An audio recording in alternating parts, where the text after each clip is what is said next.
আজ করে নিলাম প্যাটিস। প্রথমে ময়দা মেখে এইভাবে ছোট ছোট রুটি 6টা আমি করে নিয়েছি। উপর দিয়ে কর্নফ্লাওয়ার আর বাটার এইভাবে মাখিয়ে দিলাম, তার উপরে রুটিগুলো রাখলাম। এইভাবে 6টা রুটি দিলাম, আর সব উপরের রুটিটায় আমি ময়দা ছড়িয়ে দিয়ে এইভাবে একটা বড় গোল করে বেলে নিলাম। তারপর তার উপর কর্নফ্লাওয়ার আর বাটারের মিশ্রণটা দিয়ে এইভাবে ভাঁজ করে নিলাম। তারপরে একটু পাতলা করে বেলে নিয়ে ছুরি দিয়ে আমি 4টে পিস করে কেটে নিলাম। কতগুলো লেয়ার পড়েছে দেখো। তারপর আমি বেলে নিলাম একটু পাতলা করে।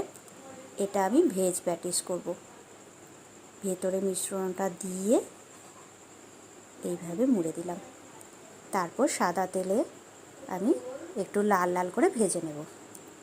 এইভাবে করলে অনেকগুলো লেয়ারও পড়ে, খেতেও মচমচে হয়। সবগুলো তুলে নিলাম।